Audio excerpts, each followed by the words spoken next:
மத்திய தொழிற்சாலை பாதுகாப்பு படையில் 451 காலிப்பணியிடம் நிரப்புவதற்கான அறிவிப்பை வெளியிட்டிருக்காங்க. மத்திய தொழிற்சாலை பாதுகாப்பு படையில் 451 காலிப்பணியிடம் நிரப்புவதற்கான அறிவிப்பு வெளியிடப்பட்டிருக்கு. கான்ஸ்டபிள் டிரைவர் 183 காலிப்பணியிடமும், கான்ஸ்டபிள் டிரைவர் கம் ஆபரேட்டர் 268 காலிப்பணியிடமும் நிரப்பப்பட்டுள்ளது. இந்த காலிப்பணியிடத்திற்கான விண்ணப்பிப்பதற்கு வயது வரம்பை பொறுத்தவரைக்கும் 21 வயதிலிருந்து 27 வயதிற்குள் இருக்க வேண்டும். அரசு வழிகாட்டு நெறிமுறைப்படி வயது வரம்புல தளர்வு அறிவிக்கப்பட்டுள்ளது. விண்ணப்பிப்பதற்கு தகுதியான நபர்கள் 10ஆம் வகுப்பு தேர்ச்சியுடன் சம்பந்தப்பட்ட ஓட்டுநர் விருப்பம் பெற்றிருக்கணும் அப்படிங்கிறத குறிப்பிட்டிருக்காங்க.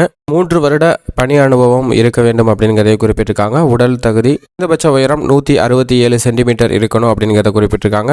எஸ்டி பிரிவினருக்கு 160 சென்டிமீட்டர் உயரம் இருக்கணும் அப்படிங்கிறத குறிப்பிட்டிருக்காங்க. தகுதியான நபர்கள் எழுத்து தேர்வு, மருத்துவ பரிசோதனை அடிப்படையில், உடல் தகுதி தேர்வு போன்றவற்றின் அடிப்படையில் தகுதியான நபர்கள் தேர்வு செய்யப்பட உள்ளனர். விண்ணப்பிப்பதற்கு விண்ணப்ப கட்டணமாக 100 ரூபாய் செலுத்த வேண்டும். எஸ்சி மாற்றுத்திறனாளிகள், முன்னாள் இராணுவத்தினருக்கு விண்ணப்ப கட்டணம் கிடையாது. விண்ணப்பிப்பதற்கு அபிஷியல் இணையதளம் CISFRECTT.in